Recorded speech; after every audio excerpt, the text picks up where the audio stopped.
लो, मन को थाम कर सुन लो। और यदि जीवन में कभी ऐसा दिन आया हो कि 500 रुपये के लिए किसी के सामने हाथ फैलाना पड़ा हो, आत्मसम्मान टूट गया हो, रात में नींद ना आती हो और मन ही मन भगवान से शिकायत निकल जाती हो, तो अब वैसी गलती दोबारा मत करना। क्योंकि धन की तंगी भगवान की सजा नहीं होती, वह तो हमें सही मार्ग पर लाने का संकेत होती है। और उस संकेत को समझने का सबसे बड़ा अवसर है एकादशी। विशेष रूप से सफला एकादशी, प्रिय भक्तों, एकादशी केवल व्रत नहीं है, ये भाग्य को मोड़ने का दिन है। ये वह दिन है जब भगवान विष्णु स्वयं अपने भक्त के कर्मों की गांठ खोलते हैं और माता लक्ष्मी उस घर की ओर देखने लगती हैं जहां श्रद्धा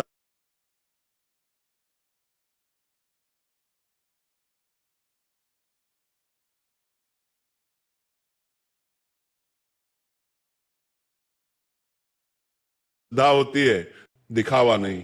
सफला एकादशी का नाम ही प्रमाण है। जो भी इस दिन शरण में आ गया उसका जीवन सफल होने की दिशा में मुड़ गया। शास्त्रों में संकेत मिलता है कि जिस प्रकार रावण को लंका कोई साधारण दान में नहीं मिली थी, बल्कि वर्षों की तपस्या, नियम और विधि के कारण आशीर्वाद के रूप में मिली थी, ठीक उसी प्रकार सफला एकादशी पर किया गया छोटा सा सही उपाय भी साधारण नहीं रहता। रावण ने उपाय किया था, इसीलिए लंका मिली। और भक्त अगर सही विधि से इस दिन भगवान विष्णु और माता लक्ष्मी की पूजा कर ले तो लक्ष्मी की कृपा ऐसे बरसती है जैसे आशीर्वाद की वर्षा।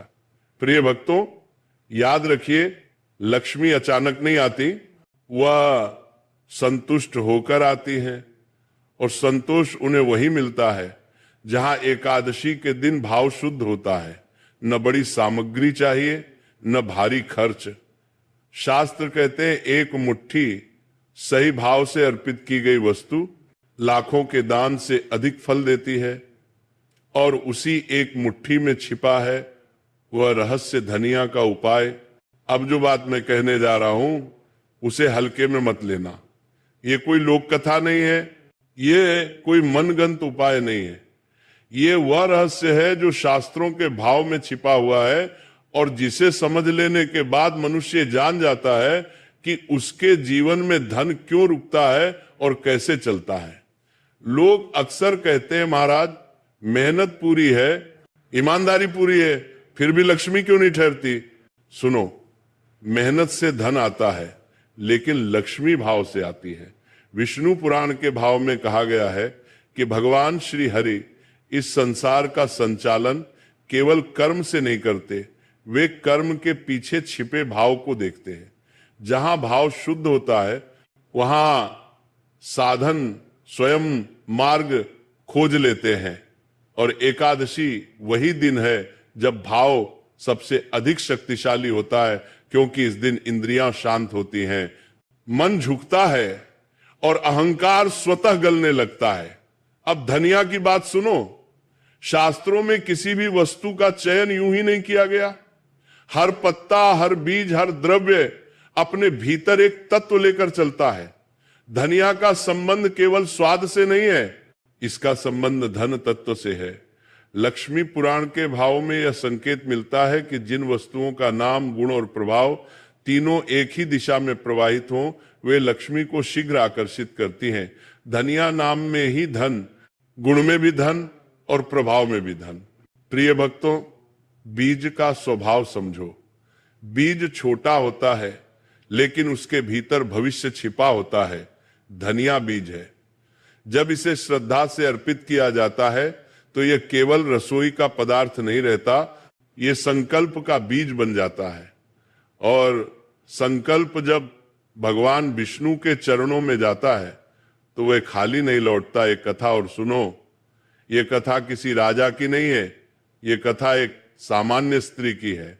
एक विधवा स्त्री थी, जीवन में न सहारा था न स्थिराय। घर में छोटा सा दीपक जलता था पर मन में अंधकार बहुत था। सफला एकादशी का दिन आया। उसने व्रत नहीं रखा, उसमें शक्ति नहीं थी, लेकिन उसने सुना था कि इस दिन छोटा सा भी अर्पण भगवान स्वीकार कर लेते हैं। उसने अपनी रसोई से थोड़ा सा धनिया निकाला, दीपक के पास रखा और बस इतना कहा, हे विष्णु मेरे पास देने को कुछ नहीं, पर जो है वो सच्चा है। प्रिय भक्तों, शास्त्र कहते हैं भगवान को शब्द नहीं सत्य चाहिए। उस स्त्री ने कोई मंत्र नहीं जाना, पर उसका भाव मंत्र बन गया। कुछ ही समय में उसके जीवन में ऐसे लोग आए, ऐसे अवसर आए, जिनसे उसका जीवन संभलने लगा। धन धीरे धीरे आया, पर सम्मान के साथ आया। यही लक्ष्मी की पहचान है। लक्ष्मी शोर मचाकर नहीं आती, वो व्यवस्था बनाकर आती है। इसलिए याद रखिए, धनिया का उपाय कोई जादू नहीं है, यह भाव और नियम का मेल है। विष्णु पुराण के भाव में कहा गया है कि एकादशी के दिन किया गया अर्पण, चाहे वो अन्न हो, फल हो या बीज, वह सहस्र गुणा फल देता है, क्योंकि उस दिन भगवान स्वयं जागृत भाव में होते हैं। विशेषकर सफला एकादशी जो असफल कर्मों को भी सफल बना देती है। प्रिय भक्तों, एक और गूढ़ बात समझ लो, लक्ष्मी स्थिरता की देवी है। जहां चंचलता है वहां वो नहीं रुकती। एकादशी का दिन मन को स्थिर करने का दिन है। जब आप धनिया का उपाय इस दिन करते हैं तो आप केवल धन नहीं मांगते, आप स्थिरता मांगते हैं। और जब स्थिरता आती है तो धन अपने आप ठहर जाता है। शास्त्रों के भाव में यह भी कहा गया है कि जो व्यक्ति एकादशी पर अहंकार छोड़ देता है, उसका भाग्य उसका साथ देने लगता है। धनिया सस्ता है, इसलिए इसमें अहंकार नहीं आता। यही इसकी सबसे बड़ी शक्ति है। महंगी वस्तु में दिखावा घुस जाता है, पर धनिया में केवल श्रद्धा बसती है। अब समझो, रावण को लंका क्यों मिली थी? इसलिए नहीं कि वह शक्तिशाली था, बल्कि इसलिए कि उसने नियम से, विधि से निरंतर उपाय किया था। उसने देवताओं को भी नियम से बांधा। उसी प्रकार जब एक गृहस्थ सफला एकादशी पर विधि से, शांत मन से धनिया अर्पित करता है, तो वह भी अपने भाग्य के द्वार खोल देता है। फर्क केवल इतना है, रावण ने अहंकार से किया, भक्त विनय से करता है। इसलिए भक्त को जो मिलता है वो शांति के साथ मिलता है। तो जो बात मैं आपको बताने जा रहा हूं वो सिर्फ धन पाने की बात नहीं है, वो धन संभालने की कथा है। क्योंकि संसार में बहुत से लोग ऐसे हैं जिनके जीवन में धन आता तो है पर टिकता नहीं, जैसे पानी हथेली में रखा हो। और शास्त्र कहते हैं जहां धन टिकता नहीं वहां लक्ष्मी नहीं, केवल परछाई आती है। सफला एकादशी का वास्तविक रहस्य यही है। यह एकादशी धन लाने से पहले मनुष्य के भीतर स्थिरता पैदा करती है। जब मन स्थिर होता है तभी लक्ष्मी स्थिर होती है। भगवान विष्णु स्वयं स्थिरता के देवता हैं। शेषनाग पर शयन करने वाले नारायण का स्वभाव ही यह बताता है कि जो स्थिर है वही पालक है। एक कथा सुनो।